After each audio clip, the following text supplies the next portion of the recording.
Bueno, Buenos días, profe. hola, ¿qué tal? Buenos días. Hola, profe, buenos días. Hola, ¿qué tal? Buen día. Bien, jóvenes, bueno, vamos a continuar con este tema que tiene que ver con un nuevo tipo de movimiento, el movimiento rotacional. Y bueno, para ello me gustaría saber, dado que no se comentó nada en el grupo de WhatsApp, si hay dudas pendientes por atender sobre lo discutido en los videos de sesiones grabadas que se publicaron la semana pasada.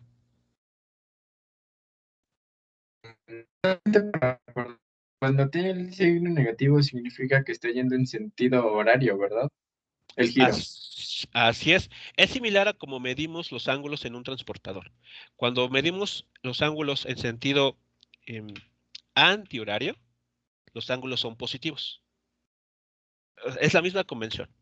Y si seguimos la medición de los ángulos en sentido horario, decimos que son negativos. Entonces, es la misma idea aquí también, en el movimiento rotacional. Vale, muchas gracias. Y pues, como está, bueno, creo que no hay tantas dudas, o por lo menos no en mi caso, debido a que son, pues, expresiones muy similares a las que vimos cuando vimos, pues, MRUA. Y, bueno, ya habíamos visto también lo de la aceleración centrípeta. Así es. Sí, por esa razón, esa primera parte, consideré que era, bueno, podíamos avanzar más rápido en una sesión grabada, porque sí, en efecto, el fenómeno rotacional es similar al movimiento en línea recta. eh, Son los mismos tipos de cantidades, es decir, tenemos una posición, pero ahora en lugar de hablar de un vector de posición, hablamos de una posición angular, que no es otra cosa más que cuántos ángulos, a qué ángulo nos estamos ubicando respecto a alguna línea de referencia.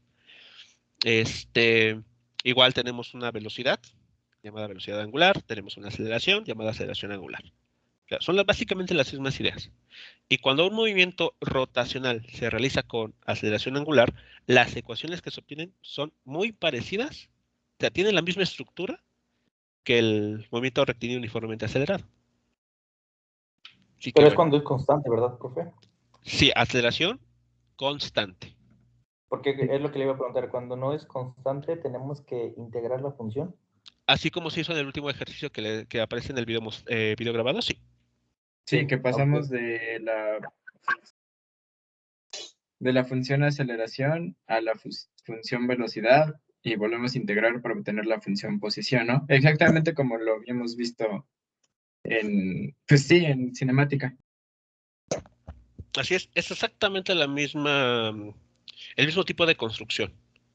El mismo principio, ¿no? Así es. Ok, y ya por último, entonces existen, digamos, dos aceleraciones en ese movimiento rotacional, la centrípeta y la tangencial, ¿verdad? Dos componentes de una única aceleración. Ah, ok, sí, cierto. Son componentes. Y Son componentes. ambas son ortogonales. Bueno, entre estos dos son ortogonales. Esas dos componentes sí son ortogonales. Sí. Entonces, no es que exista dos aceleraciones, sino son dos componentes de una misma aceleración. Era cuando les comentaba a ustedes, ¿no? Que teníamos solamente la mitad de la historia en aquel momento. Solo estudiamos la componente centrípeta. Y ahora estamos viendo, o parte de la sesión grabada, consistió también en mostrarles que, bueno, ¿de dónde viene esa otra componente? La llamada componente tangencial. Y entonces el vector en color blanco ya es la aceleración real que experimenta un objeto en un movimiento circular. Ok. ¿Vale? Entonces, bueno, okay, cuidado, ¿no? Con esta idea de que tengamos dos aceleraciones. No, es una nada más, que la cual se puede expresar en dos componentes. Una componente centrípeta y una componente tangencial. Bien, entonces, si no hay, entonces, preguntas, bueno, algo que haya quedado pendiente de esa parte, vamos a continuar entonces con otro concepto que va a ser muy importante a la hora de estudiar el movimiento rotacional. Bueno, y el concepto que vamos a revisar funciona como el vínculo entre la parte cinemática y la parte dinámica. En la parte cinemática, ¿sí? Antes de pasar a eso, tengo una duda más. Es sobre el concepto de RPMs. ¿Esta siempre la podemos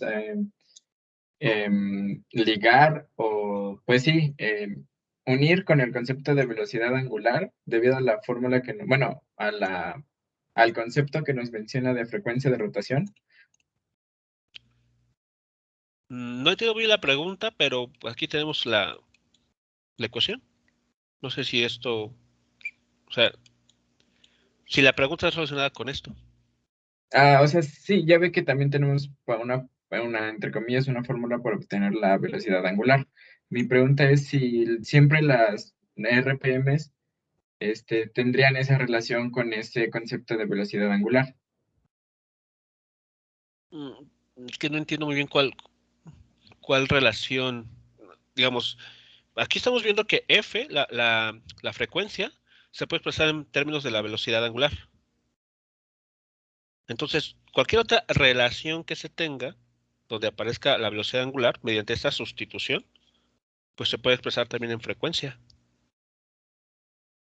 Ah, sí, claro, sí, muchas gracias. ¿Sí, nada? Ok, bien, entonces, en la parte cinemática, que básicamente trataron los videos de las sesiones grabadas, eh, repasamos algunos conceptos que ya habíamos visto, pero ahora aplicados a un movimiento en el que un objeto, un cuerpo rígido, efectúa respecto a un eje de rotación, ¿no? Siguiendo una trayectoria circular. Bueno, la parte de dinámica va a tener que ver con, evidentemente, la aplicación de fuerzas. Cuando sobre un objeto que puede estar dando vueltas o que ya está dando vueltas, se le aplican fuerzas para, no sé, aumentar su velocidad, hacer que disminuya la velocidad angular. eh, bueno, esas fuerzas que se aplican en ese tipo de situaciones eh, dan lugar a lo que se le conoce como momentos de fuerza, torcas o torque. Bueno, pero para llegar a ese punto, ¿no?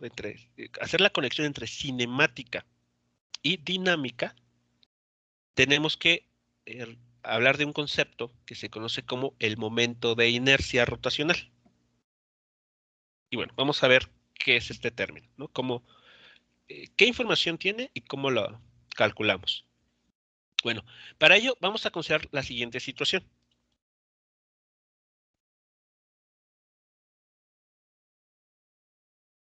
Bien. Vamos a suponer que tenemos un conjunto discreto, ya creo que ya no les causa problemas ese término, un conjunto discreto de partículas.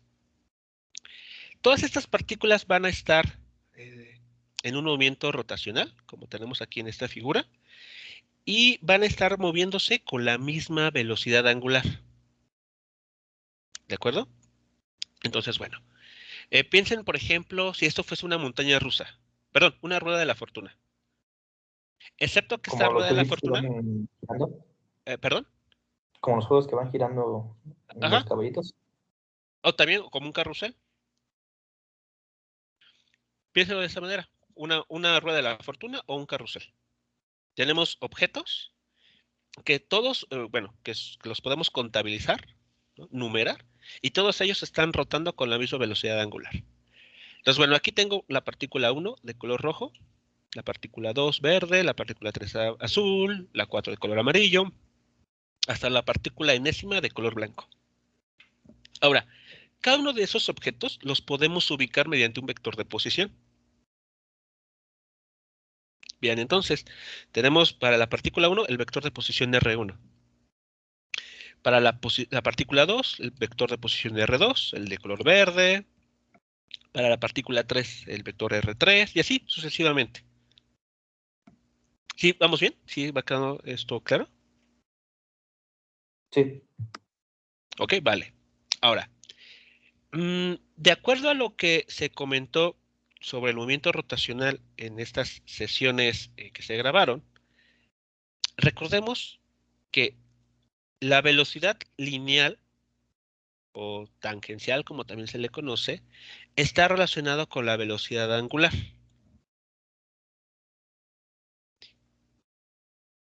Y esta relación se logra a través de el radio,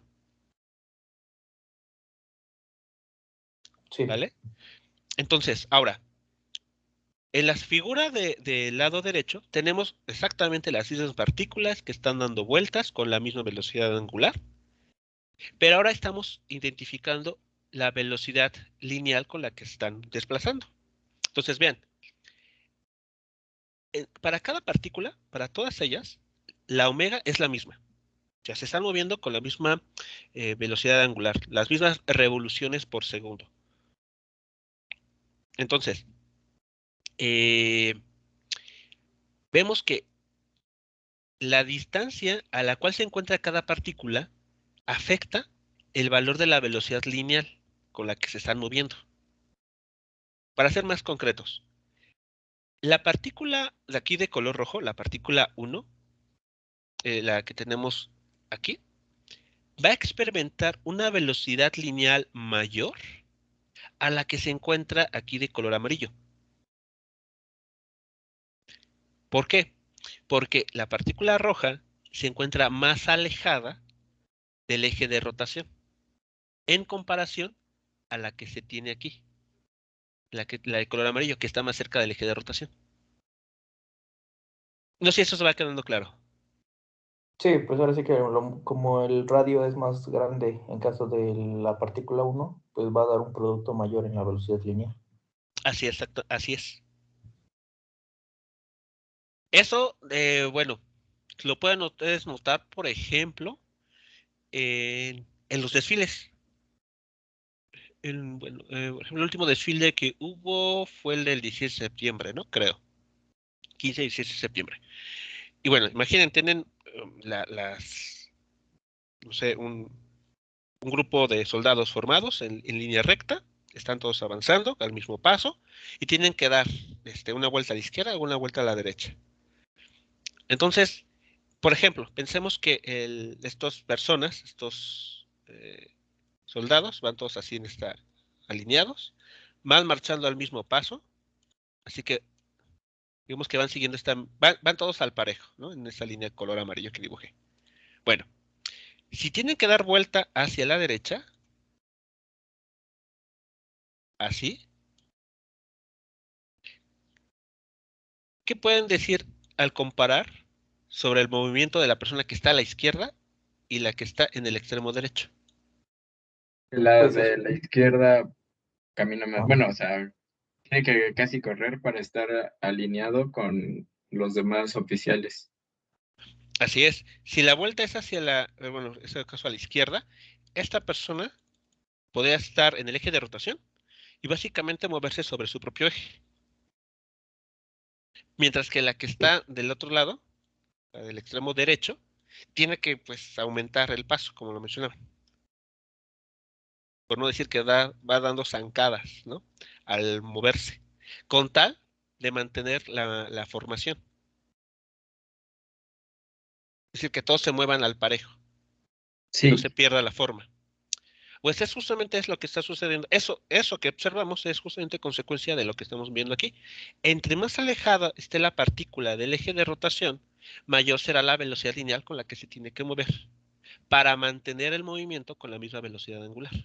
Para que la partícula roja no se atrase respecto a las otras.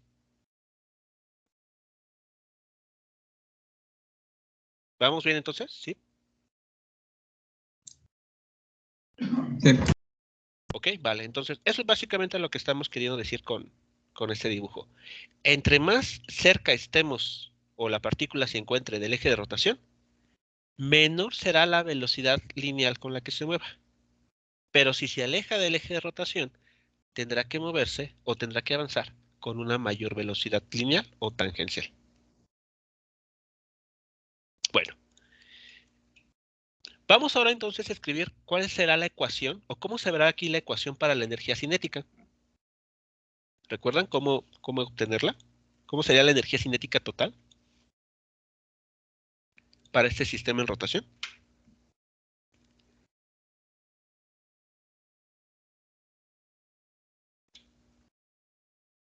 ¿Cómo calculan la energía cinética?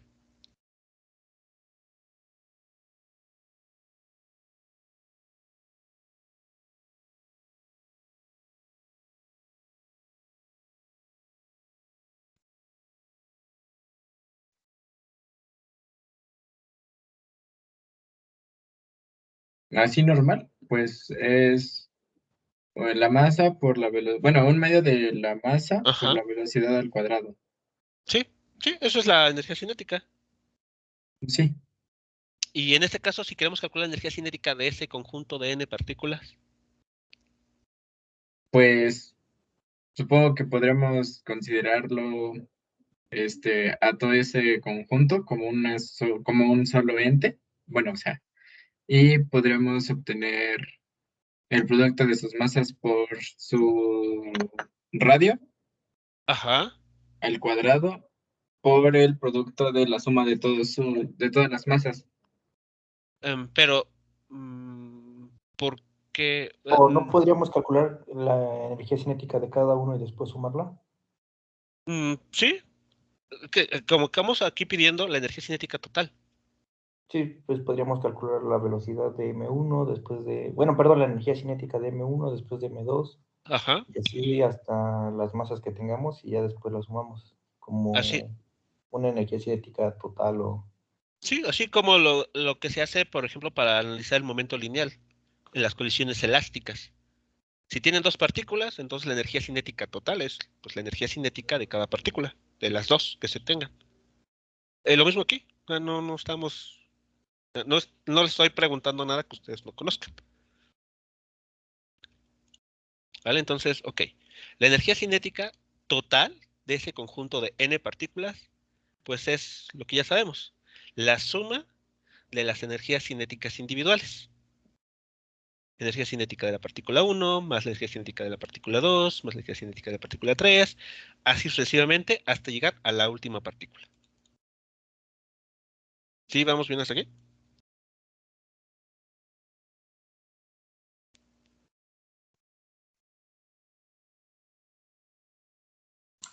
Sí, profe. ¿Sí?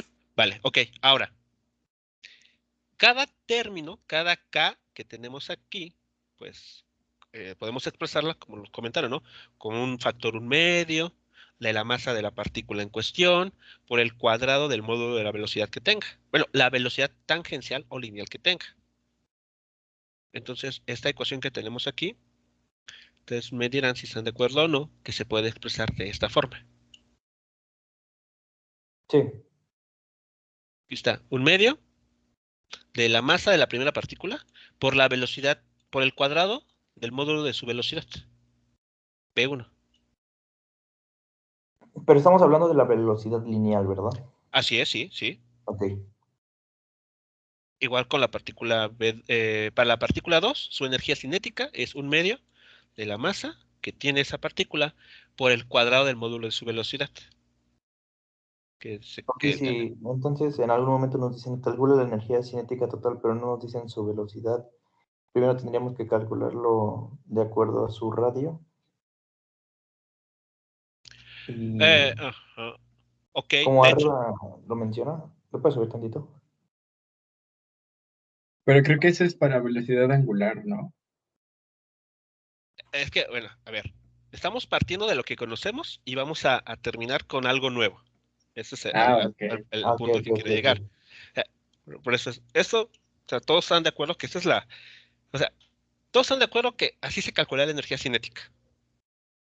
Sí, Así cuando lo Sí. vimos, desde ya hace varias semanas, eh, si les dijera, calcula la energía cinética de este sistema que está dando vueltas, pues ustedes dicen, ok, bueno, pues es el factor 1/2, multiplico por la masa que tiene la partícula, y por el cuadrado del módulo de la velocidad lineal que tenga.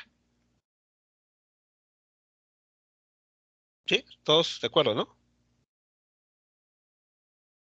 Sí, profe. Vale, ok. Ahora sí, viene el detalle.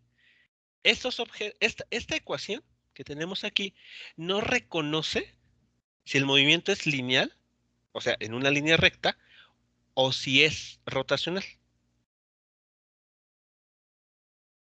O sea, esa suma que tenemos ahí escrita en pantalla, no, como tal, o sea, si ustedes la ven, no sabrían reconocer o podrían decir si está describiendo un sistema de varias partículas, todas ellas en un movimiento traslacional, o si se están moviendo en rotación.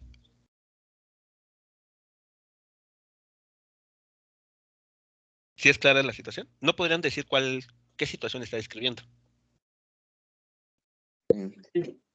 ¿Vale? Ok. Sí. Entonces, ahora sí, ¿cómo adaptamos esta ecuación para tratarla como para un conjunto de partículas que sabemos que están rotando? Es decir, ¿cómo lo llevamos al caso particular de partículas en rotación? Ah, bueno, pues recordando la relación que mencionamos hace unos momentos, que es que la velocidad lineal se relaciona con la velocidad angular a través del radio.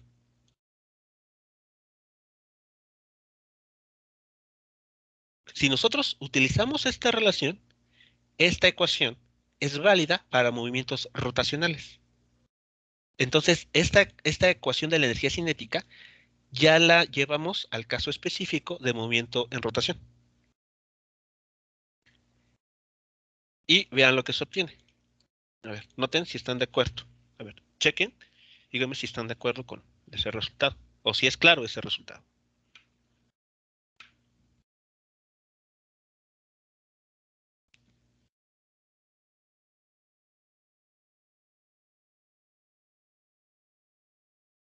Sí. Cada partícula tiene su propia velocidad tangencial. Y esa velocidad tangencial a la que se mueven, ¿de qué depende? ¿Del radio o de la distancia del eje de rotación a la cual se ubiquen? Aquellas que estén más cerca del eje de rotación tendrán una velocidad lineal más pequeña, en comparación a aquellas que se encuentren más alejadas del eje de rotación. Por esa razón, cuando hacemos la sustitución aquí de B1 por este factor, todos los términos van a tener el mismo omega. O sea, todos se están moviendo con la misma velocidad angular. Y todos comparten el factor 1/2. Entonces, si factorizamos los términos en común, la suma se expresa de esta manera. La masa M1 por el cuadrado de la distancia que la separa del eje de rotación, más la masa 2 multiplicada por el cuadrado de la distancia que la separa del eje de rotación. Y así, con cada una de ellas.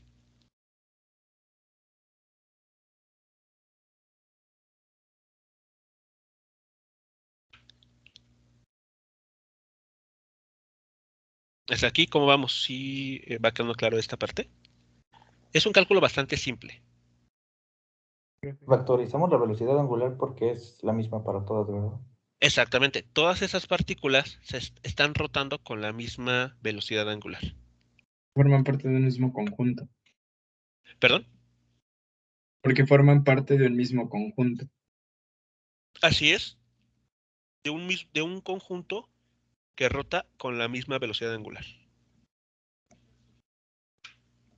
Porque pueden formar parte del mismo conjunto, pero con diferente velocidad, ¿no? Eh, En otros casos, no digo que en este. sí tienen la misma, bueno, en este caso tienen la misma velocidad angular, pero distinta velocidad tangencial. Ok.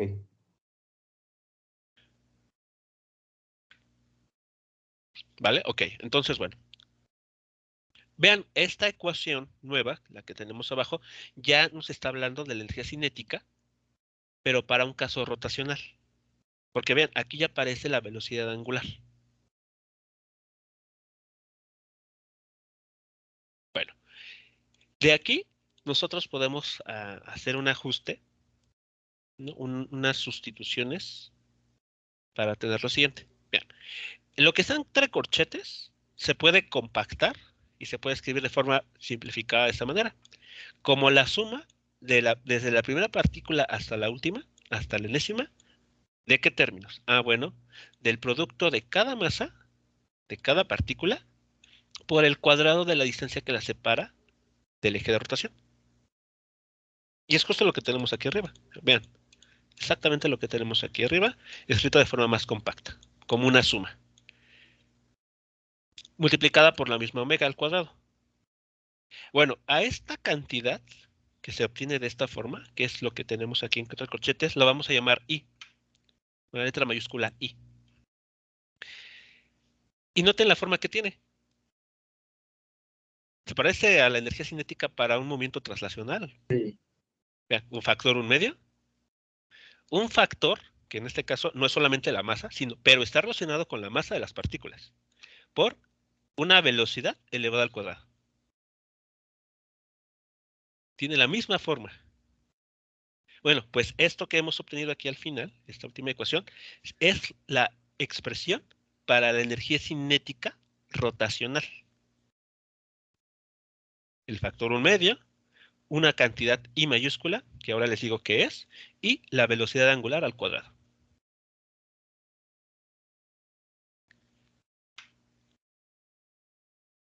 ¿Todo claro hasta aquí? ¿Lo puede repetir por favor? Esa ¿Qué parte parte? de la I. De la I, ¿qué es la I? Aún no decimos qué es, solamente comenté que se construye como esa suma de color amarillo que tenemos hablado. Ok.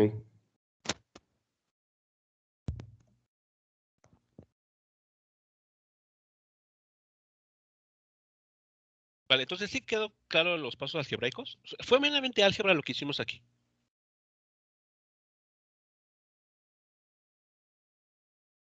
Sí, profe. Vale, ok, ahora sí. Este término I, que se construye como esta suma, ¿qué significa? ¿Qué información nos está dando? Bueno, pues resulta que a esa cantidad I que surgió de manera natural de los cálculos, es a la que se le conoce como inercia rotacional o momento de inercia rotacional en algunos libros. Pueden ustedes encontrar cualquiera de esos dos nombres. Inercia rotacional o momento de inercia rotacional.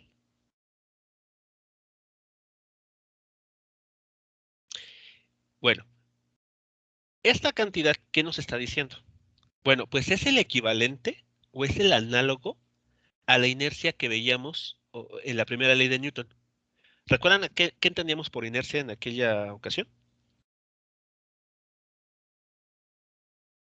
Pues como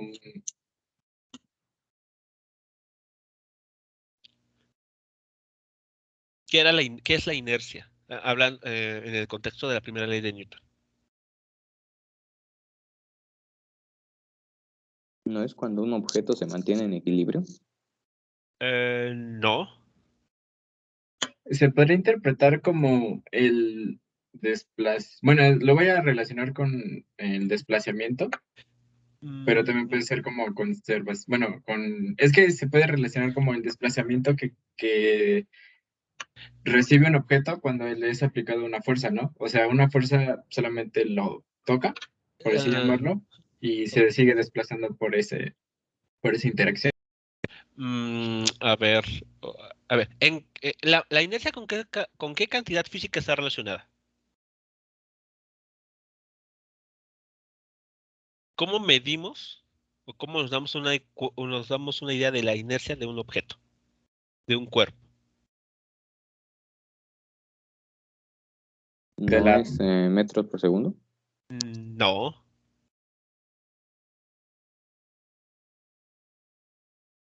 Recuerden. ¿Con quién dijimos que podemos relacionar la inercia de un objeto? ¿No era con lo de las fuerzas G? No.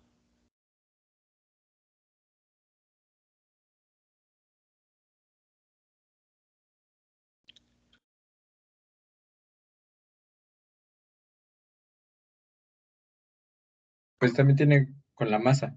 Con la masa. Exacto. La inercia se puede cuantificar a través de la masa de un objeto. Ok, ahora, entonces ya de manera concreta, la inercia es, para fines prácticos, la inercia es, vamos a decir que es sinónimo de masa. Ok, ahora,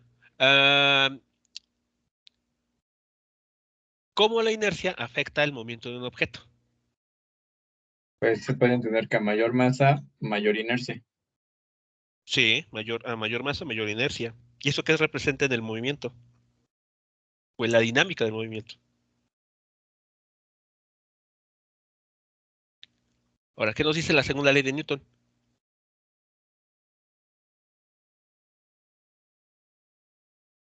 ¿Cómo metemos ahí la inercia? ¿Cómo se involucra la inercia?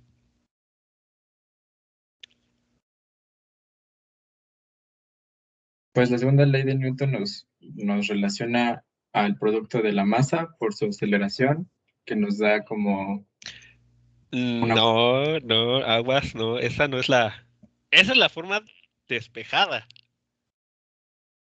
Habíamos dicho que la aceleración era Ajá. las fuerzas sobre la masa, ¿no? Entonces, ¿cómo entra en juego la masa o la inercia? O sea, ¿qué papel juega la inercia? ¿Cómo afecta?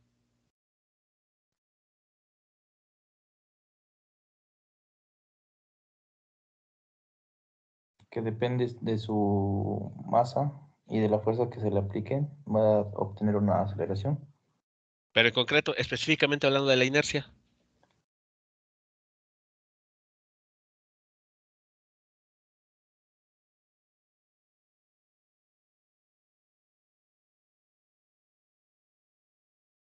Imaginen, tienen un carrito de supermercado vacío y al lado tienen un, un bochito. Y a ambos le aplican la misma fuerza. ¿Cuál es el resultado? ¿Qué es lo que esperamos que suceda? Si le aplican a ambos objetos la misma cantidad de fuerza. Pues, que el carrito pues, vacío se mueva más ajá. Ok, ¿por qué? por las diferencias de masas.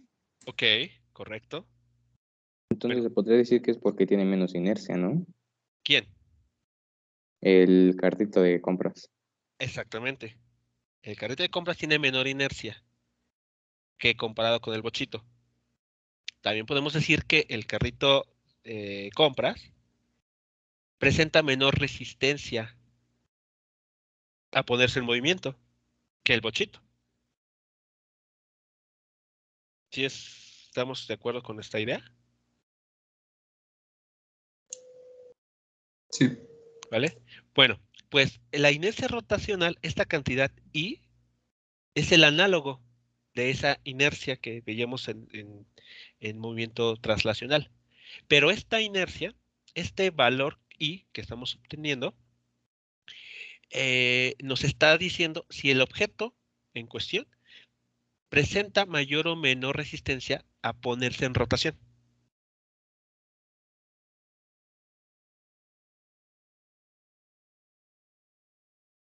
En la segunda ley de Newton, esta masa, ese término M, nos dice si el objeto va a tener mayor o menor oposición o mayor o menor resistencia a ponerse en movimiento en línea recta.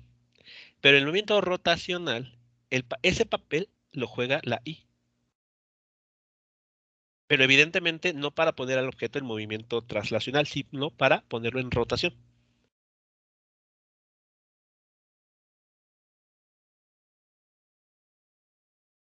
No sé si eso sí va quedando claro. ¿Cuál es la semejanza, la analogía?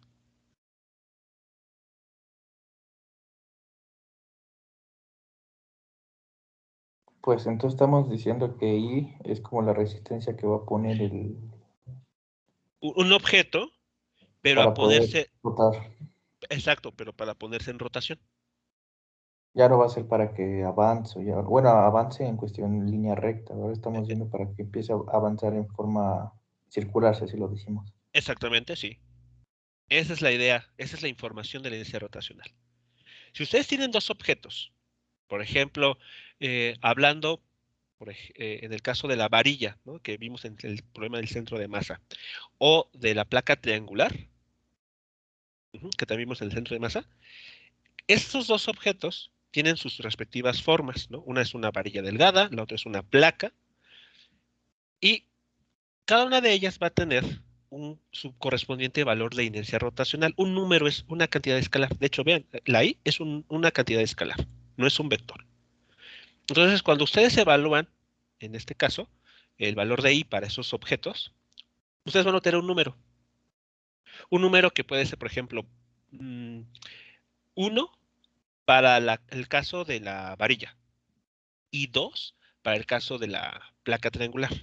Entonces, la conclusión que obtendremos ahí es, bueno, como la inercia rotacional para la varilla es 1 y es menor a la placa triangular, quiere decir que me será más fácil poner en rotación a la varilla que a la placa triangular. Esa es la conclusión que podemos estar sacando. O sea, esa es la información que nos da esta inercia rotacional. ¿Qué objeto va a presentar menor resistencia a ponerse en rotación?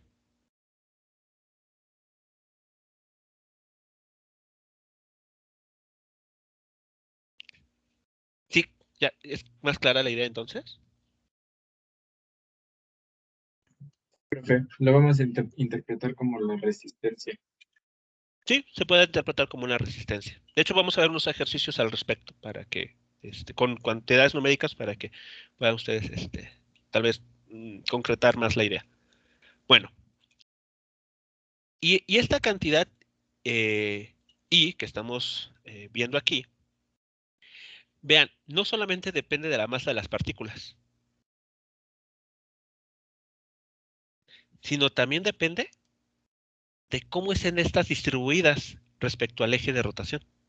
Cuáles están más alejadas, cuáles están más cerca. Eso también afecta al movimiento rotacional. Y en caso específico, a la inercia rotacional. O sea, ¿qué tan fácil es poner en rotación un objeto? Va a depender de su forma. Porque su forma, la forma de un objeto o de un conjunto de partículas, depende de esta distancia r.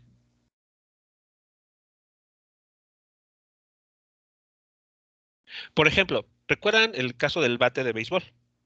¿No? ¿Qué forma tiene? Pues no sé si, por ejemplo, tengan ustedes en casa algún objeto similar. O sea, me refiero a un objeto, o sea, de una sola dimensión, que en una parte tenga más abultado que en otra. ¿Dónde creen que sea más fácil poner en rotación un bate de béisbol? En el extremo de donde se haga, o en el mango. ¿En el mango o en el punto donde se golpea? Y ojo, no tiene eso que ver necesariamente con el centro de masa. Simplemente estoy poniendo la siguiente idea. Para este objeto, ¿dónde será más fácil, por ejemplo, apoyarlo para que rote respecto a un cierto eje? Por ejemplo, que rote respecto a un punto que pasa aquí, con la parte más delgada rotando, o al revés. Que sea la parte más abultada la que rote. La parte menos abultada. Será más entonces así.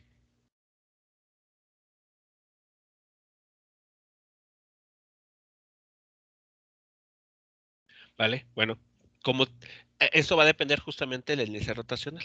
O sea, ¿en qué caso tenemos más inercia rotacional? Si en esta configuración, donde la parte menos abultada, ¿no? El mango queda libre y es la que está rotando, si en esa configuración tenemos menor inercia rotacional, entonces, en efecto, será más fácil poner a rotar al objeto ahí, de esa manera. Entonces, bueno, una vez más, todo va a depender no solamente de las masas de los objetos, sino también de cómo están distribuidas alrededor del eje de rotación. Si está uniformemente distribuida, si hay una parte más abultada que otra, si esa parte abultada está más lejos del eje de rotación o está más cerca del eje de rotación. O sea, todo eso se tiene que tomar en cuenta. ¿Sí? ¿Vamos bien hasta aquí?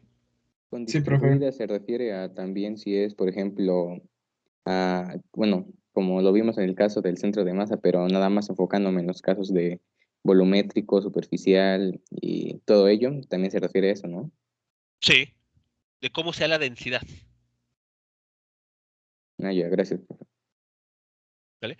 Ok, bueno, y esta cantidad física tiene por unidades el kilogramo por metro cuadrado. No tiene un nombre específico esta unidad de medida, simplemente es kilogramo por metro cuadrado. Kilogramo proveniente de esta masa y metro cuadrado no es de área, sino es porque se está tomando el cuadrado de la distancia que separa cada partícula del eje de rotación. Entonces no vayan a pensar aquí que esta m cuadrada tiene que ver con área.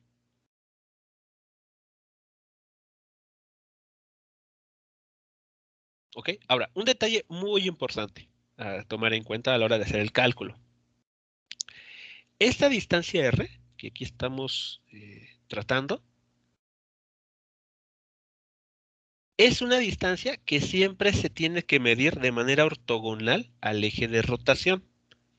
Es decir, consideren estas dos situaciones.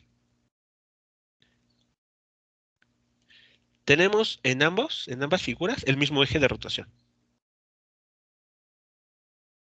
En la figura de la izquierda tenemos una partícula que, como ven, está dando vueltas de tal manera que está en un solo plano, ¿no? Digamos que está en el plano XY. Y el eje de rotación está en el eje Z. Comparado con el otro esquema, vean, esta otra partícula se está moviendo también en forma circular, pero no está en el plano, sino que está de manera, bueno, la trayectoria circular es inclinada respecto al plano XY, digamos, respecto al suelo. Bueno, cuando uno calcula la inercia rotacional, esta distancia r que aquí aparece, que tenemos que elevar al cuadrado, siempre se tiene que construir tomando en cuenta que dicha distancia debe de ser ortogonal al eje de rotación. Por ejemplo, en la figura de la izquierda es bastante claro, ¿no? Que en este caso el radio r del círculo es perpendicular al eje de rotación.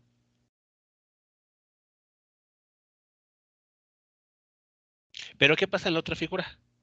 Vean que el radio r no forma 90 grados con el eje de rotación. De hecho, forma un ángulo agudo. Sí, Entonces, esta línea, si estuviéramos analizando este problema, el de la figura de la derecha, en esta figura, la R que vamos a ocupar en la ecuación de arriba, no es esta distancia de color azul. Tendría que ser la distancia de color rojo que tenemos ahí dibujada. Esta distancia. Porque esta distancia sí forma 90 grados con el eje de rotación. ¿Vale? Entonces hay mucho cuidado.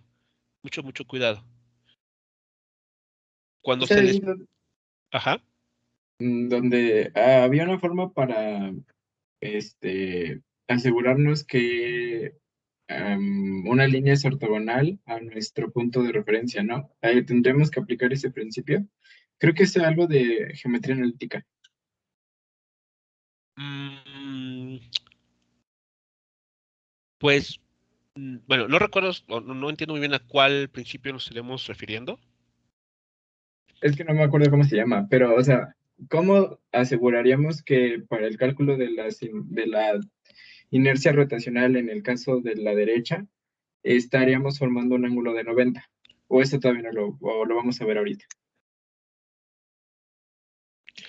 Bueno, en este caso se ve de manera rápida o se puede construir esa distancia de manera rápida utilizando un triángulo rectángulo.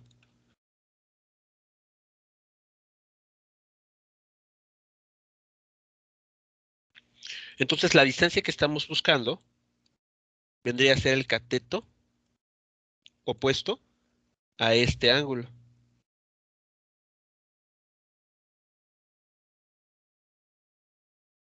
Ah, cierto, sí.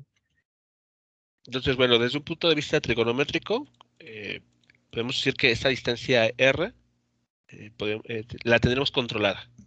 Claro, bueno, para este caso de la figura, pero Si se nos proporcionara un sistema un poco más complejo, pues tenemos que ver para este caso específico si podemos reproducir algo como esto, ¿no? Dibujar un triángulo rectángulo e identificar si alguno de los catetos coincide con la distancia R ortogonal al eje de rotación. Pero el punto crucial aquí es que la distancia R que se incluye en este cálculo siempre se tiene que construir de manera que sea ortogonal al eje de rotación. Siempre, siempre, siempre. Ese es el requisito indispensable.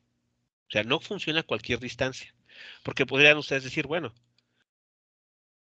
vean aquí, tengo esta distancia, tengo esta otra, todas ellas van hacia el eje de rotación. Pero solo una de ellas es ortogonal al eje. Pues con esta quedémonos. Esa es la distancia que vamos a ocupar. La que siempre es ortogonal al eje de rotación. ¿Sí es clara esta idea entonces? Aquí. ¿Cómo construir esta distancia R? ¿O qué es esa Ok, distancia R? en el caso del plano inclinado, digamos que lo tomamos desde la distancia desde ese punto de arriba para que fuera ortogonal, ¿no? Desde este punto hacia la partícula. Ajá, sí, no lo tomamos, digamos, desde donde se origina el vector R, porque ya no es Exacto, ortogonal. exacto, no es ortogonal. Esta distancia no está a lo largo de una línea que forme 90 grados. Entonces, esta R no nos funciona. La inercia rotacional siempre demanda que las distancias que se escojan o que se empleen aquí tienen que formar 90 grados con el eje de rotación. Siempre. Bueno, vamos a ver unos primeros ejemplos para, pues, ver esta parte, ¿no? Tal vez de cómo construir esta distancia y cómo calcular índices rotacionales. Bueno, el primer problema que vamos a ver se trata de este caso. Es una molécula de agua, H2O. Bueno, nos dicen aquí lo siguiente. En esta molécula de agua, la longitud de enlace que hay del oxígeno al hidrógeno es de 0.96 nanómetros. ¿Vale? Entonces, en este caso, en esta figura que tenemos del lado derecho, esta distancia OH y esta otra OH miden 0.96 nanómetros. Nos indican también que los enlaces hidrógeno, oxígeno, hidrógeno forman un ángulo de 104 grados, lo que está aquí marcado en la figura. Con esta información, con estos datos simples, nos piden determinar el momento de inercia o la inercia rotacional de la molécula. ¿De acuerdo? De esta molécula. Pero ojo, para determinar la inercia rotacional, no basta con que nos digan, calcúlala y ya, sino que siempre tenemos que tener en cuenta respecto a qué eje de rotación. Cuidado aquí, muy importante. Cuando calculen la inercia rotacional, siempre tienen que, preguntarse respecto a qué eje, ¿dónde está mi eje de rotación? Ese objeto, respecto a qué eje va a estar rotando. Porque como vimos, el eje de rotación afecta mucho. Por ejemplo, si esta partícula, la de la izquierda, nos dicen que está moviéndose así, entonces el cálculo para su inercia rotacional pues va a tomar en cuenta esta información, o sea, de cómo esté orientado respecto al eje. Y es muy diferente a este otro caso. Entonces, el cómo está orientada respecto al eje, esta molécula, pues va a afectar en mucho el cálculo de inercia rotacional. Y de hecho, justamente nos dan dos posibles casos. Bueno, nos dicen, calcula el momento de la molécula en torno a un eje que pasa a través del centro del átomo de oxígeno. Ok, primer dato. El eje de rotación tiene que pasar por esta molécula.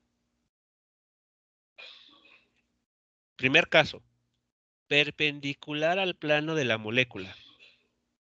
Y segundo caso, en el plano de la molécula disecando los enlaces hidrógeno, oxígeno, hidrógeno.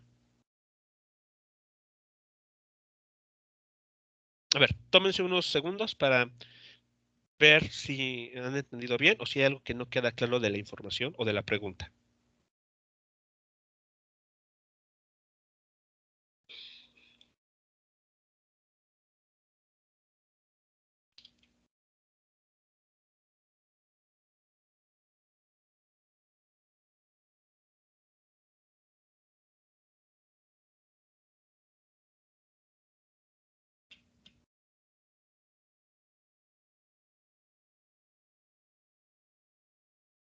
Profe, ¿Sí? solamente nos menciona que pase por el centro del átomo de oxígeno, ¿verdad? Así es. Todavía no decidimos nuestro eje. De hecho, ya, bueno, dependiendo de cada inciso, el eje va a tener una dirección específica.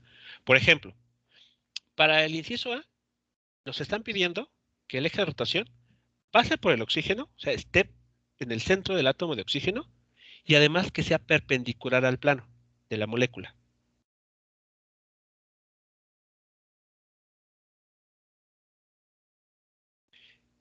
Sí. Entonces ese para el inciso A sería vertical, ¿no? Así es, digamos que el plano de la molécula es el que estamos viendo aquí en la pantalla. O sea, Tal cual.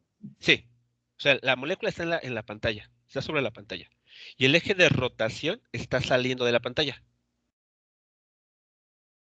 Se aplica la regla de la mano derecha, es como si el pulgar estaría apuntando hacia nosotros, hacia cada uno de ustedes. Entonces, la molécula, viéndola como está en la figura, estaría dando vueltas así.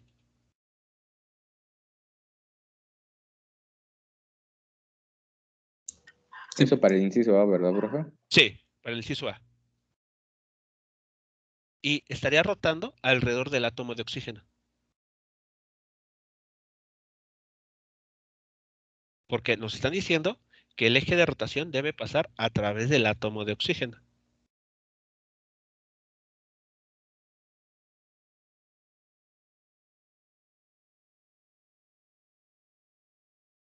Entonces así se vería el movimiento.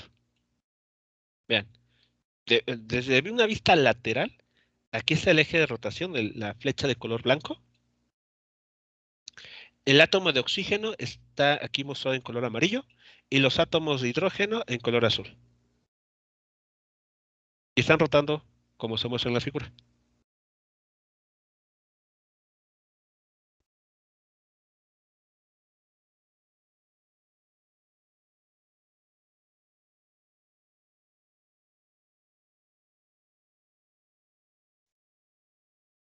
Sí, profe. ¿Sí es clara la forma de la rotación?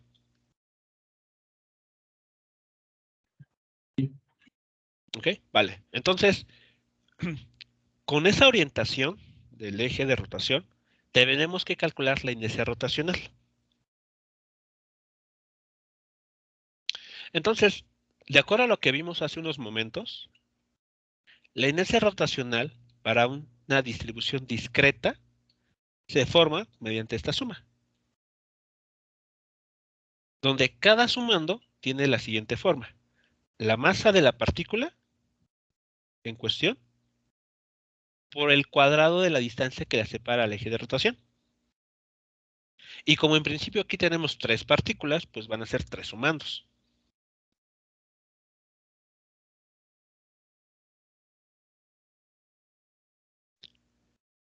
Como el oxígeno está sobre el eje de rotación, ese se va a tomar como cero, el R0. Así es, exactamente, Y por eso ya no aparece ahí en el último término. correcto. Porque para el oxígeno, ¿cuánto vale la distancia que la separa al eje de rotación? Cero. Cero, porque justo está el eje de rotación pasando por el punto en el que está el átomo de oxígeno. Entonces no hay distancia tal, o sea, realmente no hay distancia que la separe el eje de rotación. De hecho, está en el eje de rotación. Por lo tanto, este primer término, este R0, vale cero.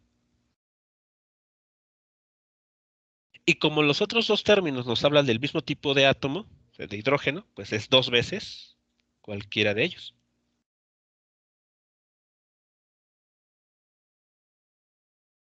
Sí. ¿Vale?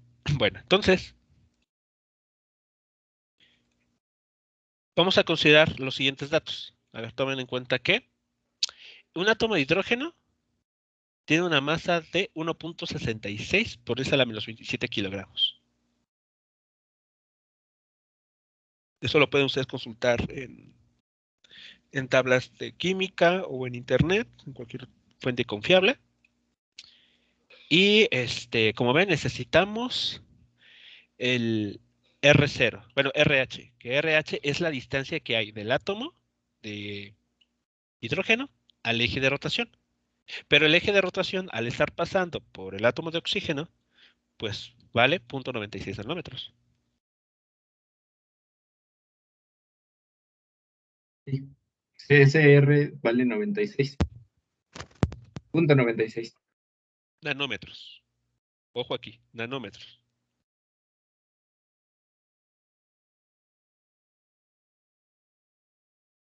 Hay que convertir esos nanómetros a metros para reportar el valor del índice rotacional en kilogramo por metro al cuadrado. El prefijo nano hace referencia a que es 1 por 10 a la menos 9, ¿verdad? Así es, a la menos 9. Entonces sería 9.6 por 10 a la 8. ¿Ya se elevó la R al cuadrado? Ah, no. Espere. Bueno, supongo que es indiferente si lo elevo antes de transformarlo a después, ¿no? No. Ah, ok. 9.6 por 10 a la menos 8. Recuerden que cuando si una, por ejemplo, 0.96 nanómetros se elevan al cuadrado y después se quiere transformar a metros, recuerden la equivalencia es un nanómetro equivale a 1 por 10 a la menos 9 metros. Pero como esto ya está elevado al cuadrado, ¿qué hay que hacer con el factor de conversión? También lo elevamos. También se eleva. Exacto. Exacto. Entonces, ojo ahí, cuidado.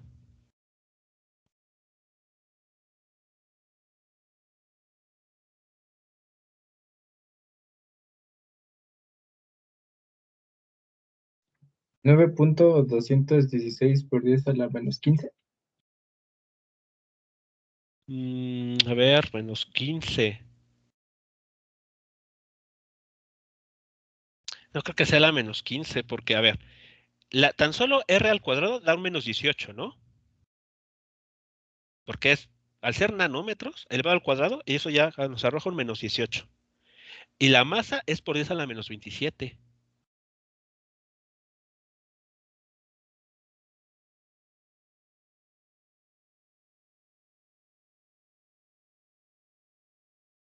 Entonces, menos 27, menos 15, eso da como arriba de menos 40. O sea, debe de salirles alguna cantidad con una potencia por arriba de menos 40. Por 10 a la menos 40.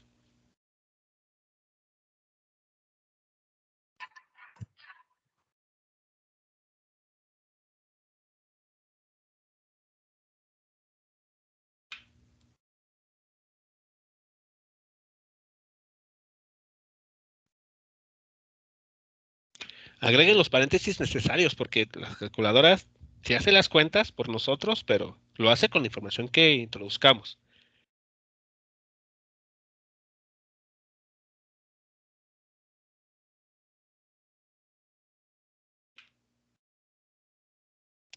Debe salirles algo, salvo tal vez el dato de 3.06, les puede variar un poco, pero sí, el orden de magnitud sí tiene que ser debe andar por el orden de menos 45. Si no, están digitando mal algo en la calculadora. Entonces, bueno, en este caso, la índice rotacional que se ha de obtener tiene un valor de 3.06 por 10 a la menos 45 kilogramos por metro cuadrado. ¿Qué pasa para el inciso B? ¿Cómo va a estar rotando la molécula? Si nos dicen que el eje de rotación pasa de nuevo por el centro del átomo de oxígeno, pero está en el plano de la molécula, bisecando los enlaces hidrógeno, oxígeno, hidrógeno. Ahora podemos decir que esta, bueno, es perpendicular, pero ahora al inciso A, ¿no? Ok, perpendicular al inciso A, correcto. Va a estar así. Ahora el eje de rotación descansa sobre la pantalla y la molécula va a tener la siguiente rotación. Cuando el átomo de arriba venga hacia nosotros, ¿qué pasa con el de abajo? Se aleja.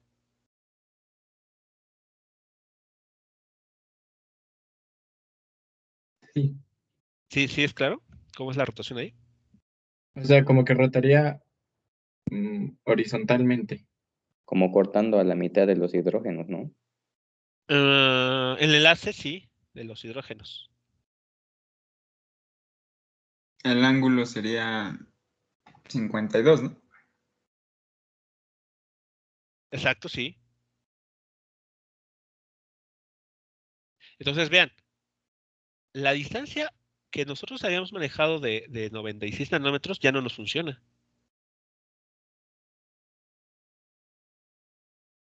La distancia de 90.96 nanómetros era esta. Estoy marcando con llaves. Pero como hemos mencionado, en el cálculo de inercia rotacional, la distancia que se tiene que elegir para elevarse al cuadrado es aquella que se forma haciendo 90 grados con el eje de rotación.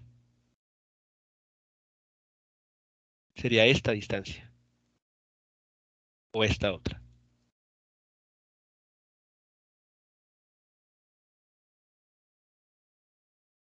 Entonces, bueno, aquí les pongo otra figura con esta nueva configuración.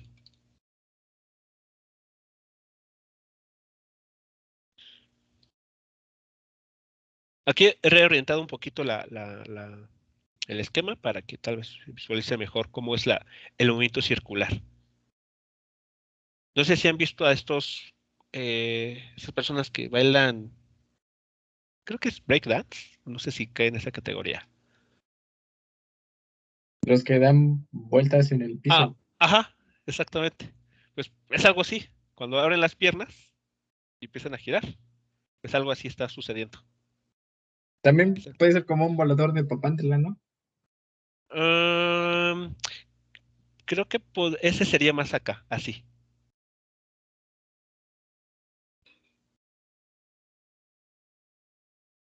Aquí, en esos puntos serían cada una de las personas de los voladores, atados de sus pies con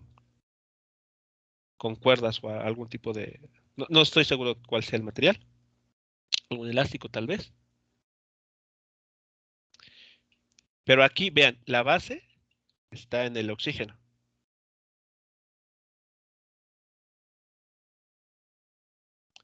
Bien, entonces, bueno, vemos aquí que la distancia que vamos a utilizar ya no es R, o sea, ese valor de 0.96 nanómetros. Es otra, que aquí en la figura lo he nombrado como D, donde esta D es la distancia R por el seno del ángulo a la mitad. O sea, en lugar de tomar 104 grados, como bien lo indicaron, va a ser de 52. Porque el problema nos dice que el eje pasa, pasa por el plano de la molécula bisecando los enlaces. Es decir, pasa por la mitad de ellos.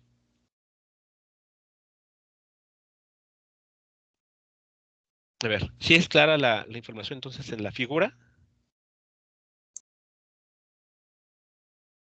El que pasa por la mitad de ellos es la nueva distancia, ¿no, profe? ¿A eso se refiere? El eje de rotación pasa a la mitad del ángulo que se forma entre los enlaces. Ah, ya, sí. O sea, el ángulo entre los enlaces era de 104 grados. Pero ese eje de rotación pasa a la mitad de esa abertura. Sí.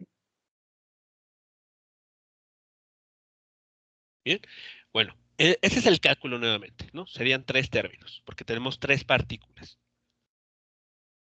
Pero una vez más, el átomo de oxígeno está justamente en el eje de rotación. Por lo tanto, esta distancia al eje de rotación vale 0.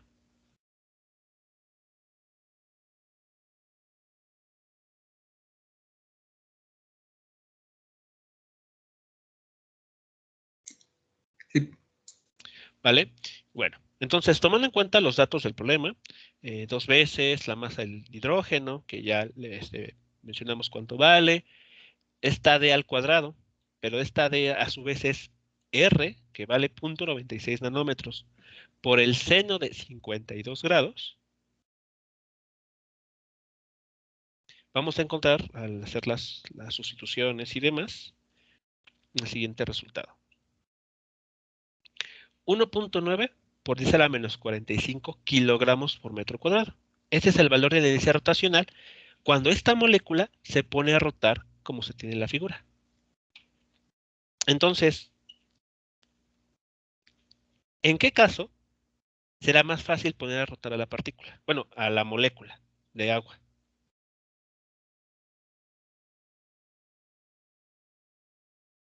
En el segundo, ¿Por qué? porque tenemos una cantidad menor de inercia, por Así lo es. que nos indica que, pues, supongamos, bueno, es que nos indica que sería más fácil. Así es. Comparando los resultados numéricos, nuestra conclusión es que en el segundo caso, la molécula presenta menor resistencia, menor oposición a ser rotada en esa configuración. Así que, pues, bueno, si pudiéramos tomar una molécula y ponerla a girar, sería más fácil ponerla a girar así como lo tenemos en la figura, en la figura de abajo, en comparación, así la ponemos a girar en la configuración de arriba. Allá nos va a costar un poco más de trabajo, más esfuerzo ponerla a rotar así.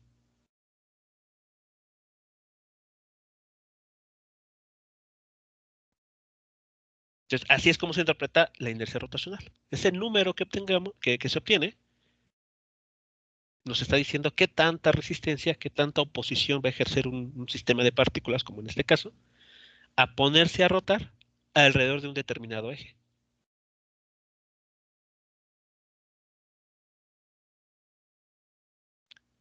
Entonces, vean que la molécula es la misma, las masas son las mismas.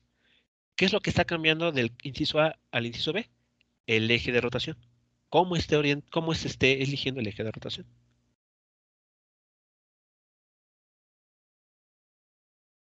¿Preguntas, comentarios con este primer ejercicio?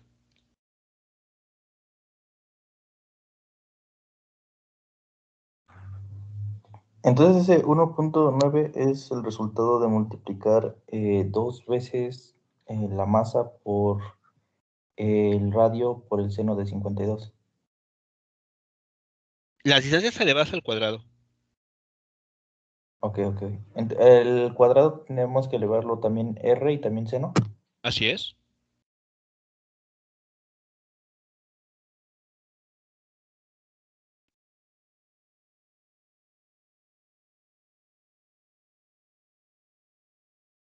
Entonces, bueno, pudiera ser que el valor numérico les pueda cambiar. Puede que no esté bien hecho el cálculo, pero lo que sí tiene que estar del orden es la cantidad aquí del exponente de la potencia, del número 10.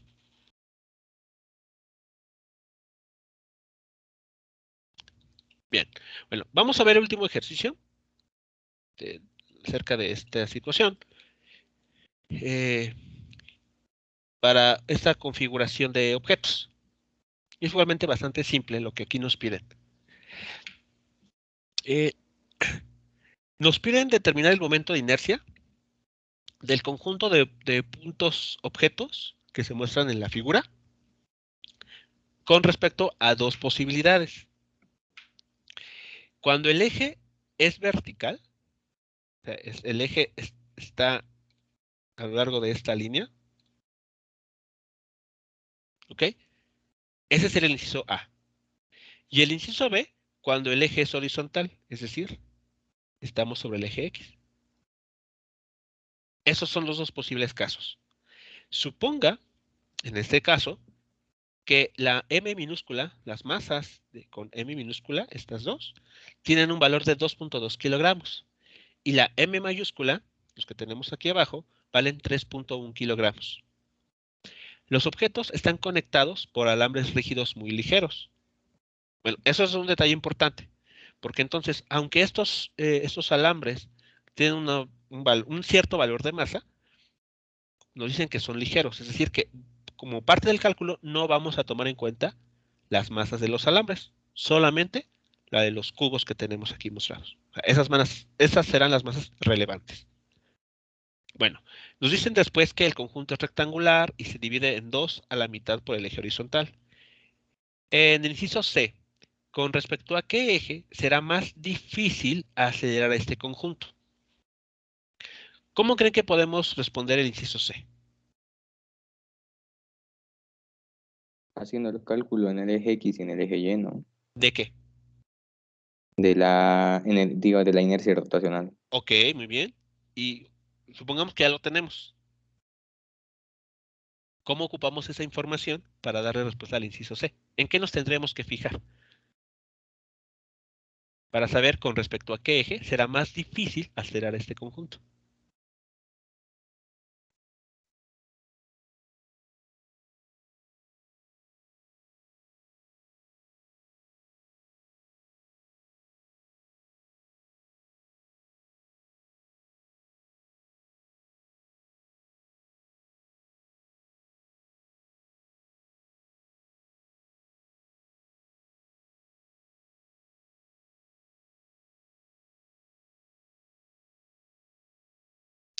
A ver, lo van pensando y mientras vamos contestando los incisos A y B. Bueno, entonces para el inciso A nos están diciendo que el eje de rotación sea el eje vertical. Aquí está. Bueno, entonces, ¿cómo tendremos que hacer el cálculo?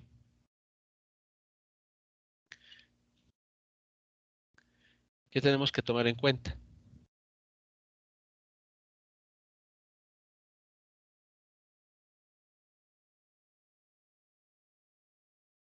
R siempre tiene que estar sobre el eje de rotación, ¿verdad?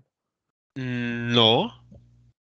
En la inercia rotacional, la R que aparece al cuadrado es la distancia ortogonal al eje de rotación. Ah, ok.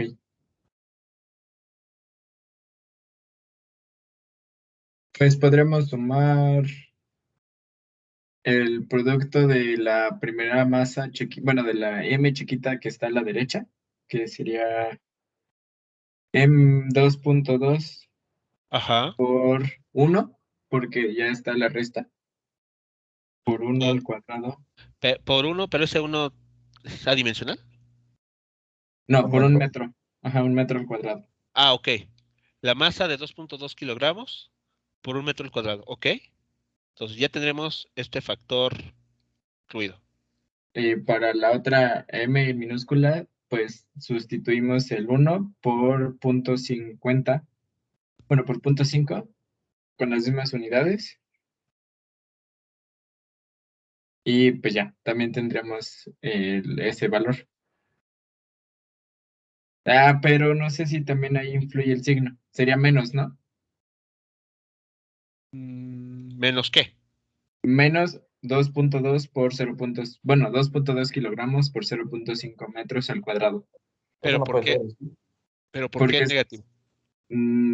bueno, porque lo estoy considerando como que está del lado izquierdo del eje. O aquí no hay esa convención. Pero ese menos no sería para el punto 5. Sí, Sí, para sí. la Ajá. distancia, no para el... Pero se eleva al cuadrado. Ah, Sí, no para claro. la Ah, misma. entonces cancela. Sí.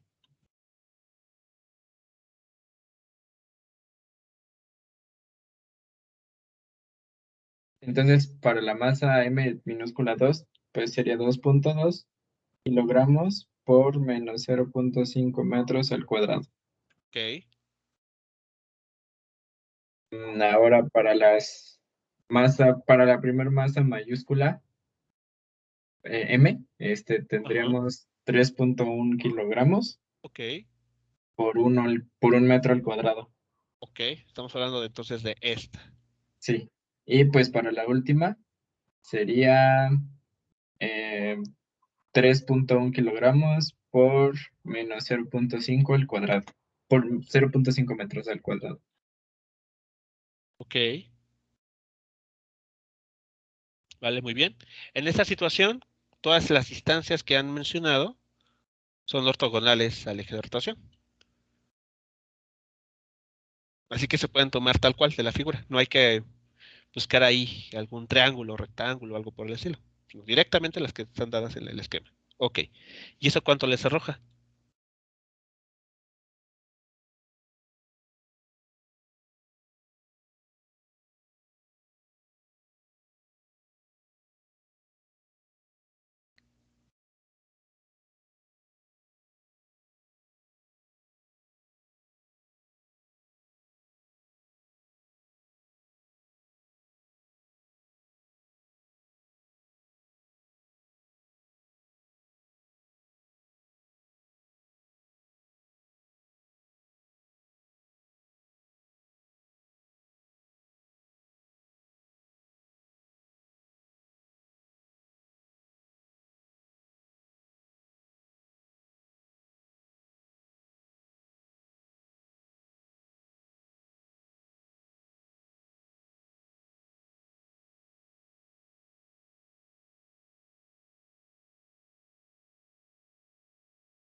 $6.625 kilogramos metros cuadrados.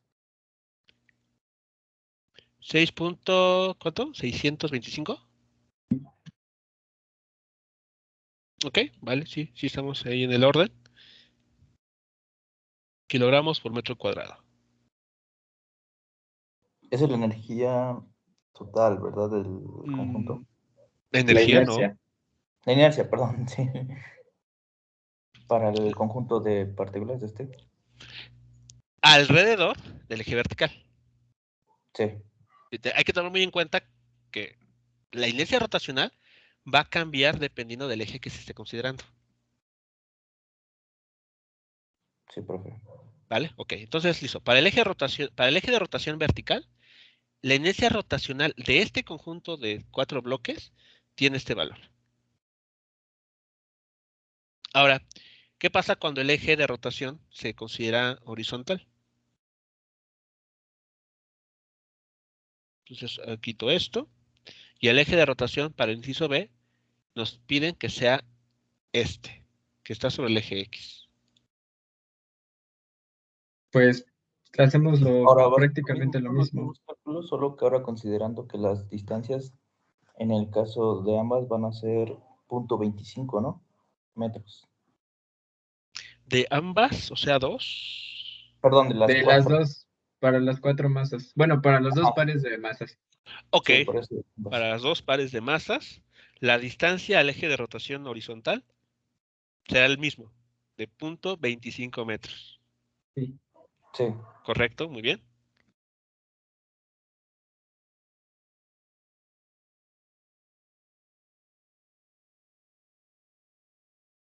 Entonces, ahí, ¿cuánto estarán obteniendo de inercia rotacional?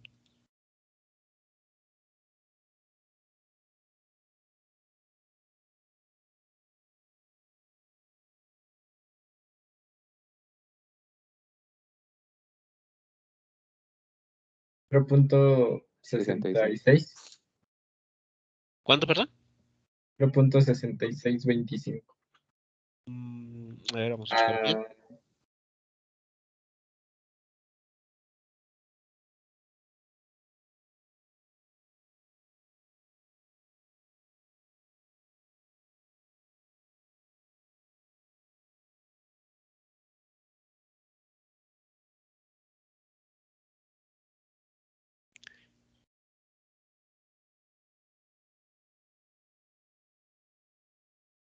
Sí, el resultado es correcto. 0.3625. Sí. Vale. Muy bien.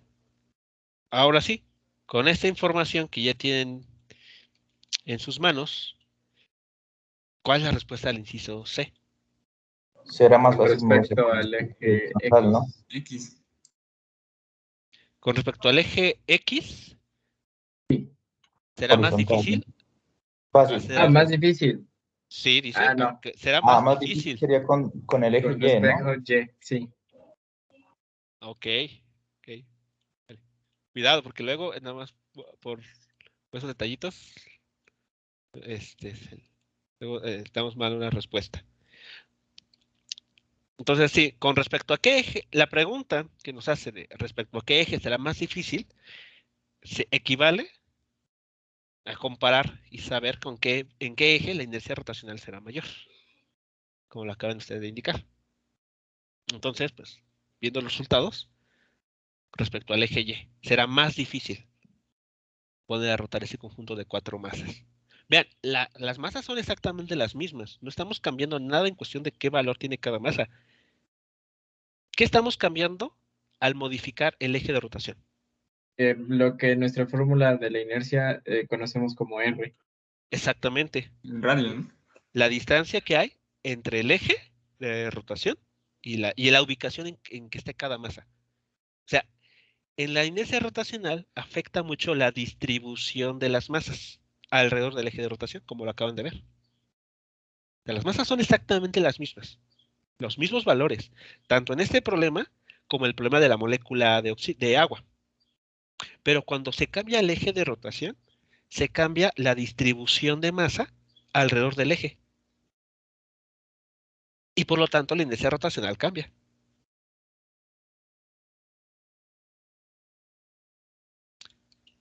Ya con Sí. estos ejemplos sí queda claro entonces qué información nos da y cómo interpretamos la información de la inercia rotacional. Profe. Sí, profe. ¿Vale? Sí, Ok. profe. Bueno, entonces lo que acabamos de ver, estos dos ejemplos y lo que discutimos aquí, vean, es correcto, todo está bien, y además cae en un contexto muy específico de distribuciones discretas de masa. Eso significa que vamos a poder tratar distribuciones continuas de masa. Así como tenemos para el centro de masa distribuciones discretas y continuas, para el índice rotacional también tenemos distribuciones continuas. ¿Cuál va a ser la idea ahí? Pues que la inercia rotacional se va a calcular a través de Integrando. integrales. Exactamente. Como O lo sea, parecido con el centro de masa, ¿no? exacto, sí. Muy parecido, muy parecido. Entonces, un objeto, por ejemplo, una varilla, un lápiz, una placa triangular, una placa semicircular o de un círculo completo. Cada objeto va a tener, bueno, cada sólido rígido va a tener su geometría.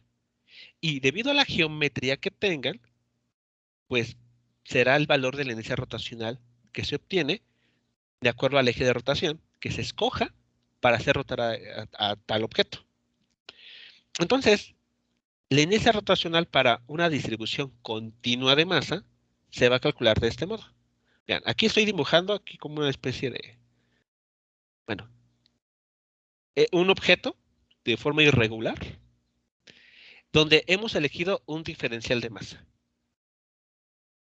Y este diferencial de masa está ubicado a lo largo de esta línea, vean, que es perpendicular al eje de rotación, como es el requisito para determinar la inercia rotacional. Entonces, ¿cuál es la idea al hacer la integral?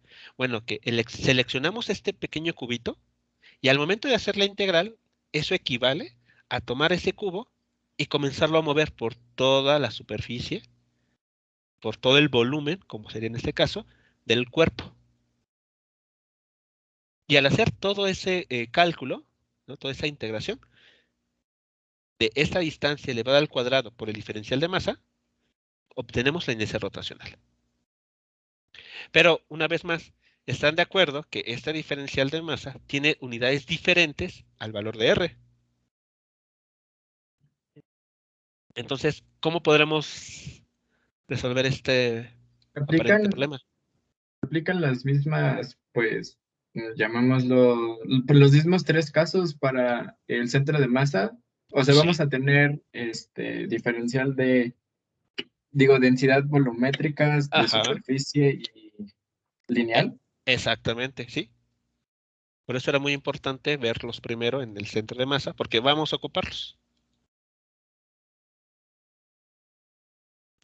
Le vamos a seguir exactamente la misma idea que vimos para el centro de masa, con la diferencia de que esta R puede tener, ¿cómo se llama? ¿Cómo decirlo? O sea, en esta misma R que aquí aparece, podemos tener información de los tres ejes. O sea, R cuadrada es X al cuadrado más Y al cuadrado más Z al cuadrado. Eso podría ocurrir. A diferencia del centro de masa, donde separábamos, ¿no? Solo en el eje X, solo en el eje Y, solo en el eje Z. Aquí podría ocurrir que en esta R tengamos la información de los tres ejes. En el anterior hacíamos la integral para el eje X y luego para el eje Exacto, Y. exacto, hacíamos X, bueno, sin el cuadrado. X de M o Y ahora Y va a de ser M. todos los ejes, bueno, dependiendo de los que se estén trabajando en Ajá, esa integral. exacto. Podría suceder, o sea, el caso más general implica que en esa R cuadrada tengamos la información de los tres ejes. Pero es que, o sea, no sé si estoy Ajá. confundiendo el concepto, pero al momento de que nos den la información de tres ejes, Ujú. estaríamos analizando los tres casos para los cuales podría girar nuestro objeto. Sería un caso en el que el eje de rotación está así y tenemos el objeto, o sea, X, Y, Z. Entonces el eje de rotación es arbitrario. Ah, ok, ya. Y que esté como separado de nuestro sistema de referencia. Bueno, Sí, de nuestro eje. o sea Ajá. que el eje de rotación no sea solamente en el eje X, no sea solo en el Y, no sea en el eje Z, sino que puede ser así general, donde se le ocurra. Ujú. Pero Sí, claro, profe. digamos, este es el caso general. Pero claro, como esto es apenas este curso consiste en una introducción al respecto, pues vamos a ver los casos simples, ¿no? Donde el eje de rotación esté alineado solo con el eje X, solo con el eje Y o solo con el eje Z. Entonces, no se preocupen, no vamos a ver esos casos generales. Pero vale la pena de mencionarles lo que podría ocurrir en un caso más complicado. ¿Vale? Entonces, bueno, es lo que vamos a ver la siguiente clase. La clase de mañana vamos a tratar los casos de distribuciones continuas de masa. Entonces va a ser una técnica similar a lo que hicimos para el centro de masa, donde tenemos que integrar, donde tenemos que encontrar el diferencial correcto, dependiendo de la figura. Si se trata de una distribución lineal, si se trata de una distribución superficial o una volumétrica. ¿Vale? Bueno, entonces eso lo vamos a ver el día de mañana. Sí, profesor. ¿Preguntas, comentarios, jóvenes? No. Al momento no. No, profe.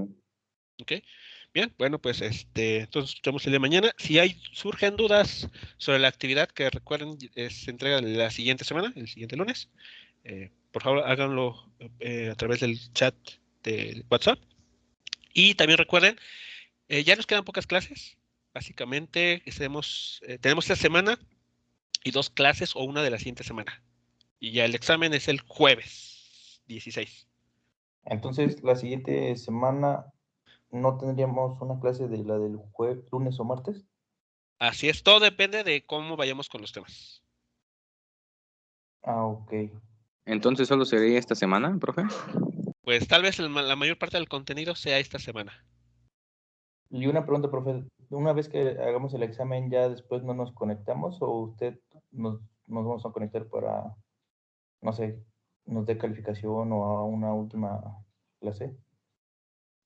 No, una vez pasados el examen, las calificaciones se les hacen públicas a través del SAES, como ha sido en los parciales pasados.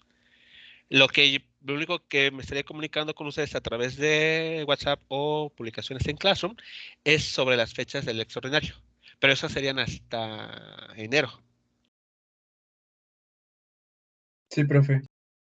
¿Vale? profe. Pues esa Profe, sería tengo la dinámica. una pregunta Sí. con respecto a la tarea. Sí. Creo, bueno, usted nos dice que en cada experimento debemos explicar lo que ocurre, pues básicamente desde el punto de vista físico, pero usando los conceptos de fuerza, centro de masa, distribución de masa, etcétera. Es decir, Ajá. solamente tenemos que explicar cualitativamente lo que pasa, ¿no? Nada de Así es. cálculos ni todo ello. No, los cálculos en todo caso, o ecuaciones que ustedes puedan encontrar y agregar, caen en la introducción. Ahí sí es donde pueden ustedes anotar alguna ecuación sobre acorde al tipo de distribución que estén Sí, tratando. sí. Pero ya en la parte de los resultados, en esa sección, no, tienen que hacer algún cálculo. Simplemente detallar, eso sí, ser muy claros en cuanto a su redacción, qué es lo que está ocurriendo con cada experimento. Y bueno, como aparece en el PDF, como la guía, en lugar de incluir gráficas, porque aquí no están graficando nada, en lugar de gráficas van a tener que agregar fotografías que tomen, donde en cada dibujo o cada fotografía del experimento en cuestión señalen dónde están ustedes ubicando el centro de masa. Pero claro, no sé, el centro de masa, aunque no van a hacer ningún cálculo, tiene que estar justificado. ¿Por qué lo están colocando ahí? Tiene que dar un argumento válido. Sí, ¿Y va a ser el único trabajo que deje, profe? Para esta última parte del curso, sí. Ya no va a Ok. dar tiempo. Ya no hay tiempo. De hecho, ya estamos Sí, acabando. profe, está bien. Gracias. ¿Vale? Bien, bueno, antes de que se me olvide, ¿conocen el formato IEE? Creo que van 2 o 3 sí, profe. bueno, Sí, pues si quieren apoyarse para ese formato, para la elaboración del reporte, pues lo pueden hacer. De hecho, bueno, Vale. sea lo más adecuado porque ya tiene una estructura definida. Entonces, no es cuestión de vaciar la información y acomodarla en ese orden que establece el formato. Eso también les podría ahorrar tiempo. sí, profe. ¿Vale? Bien, jóvenes, pues bueno, Sí, nos profe. escuchamos el día de mañana. Que tengan excelente día. Hasta luego, Hasta profe. luego. Hasta luego, buen día. Nos vemos, profe. Hasta luego.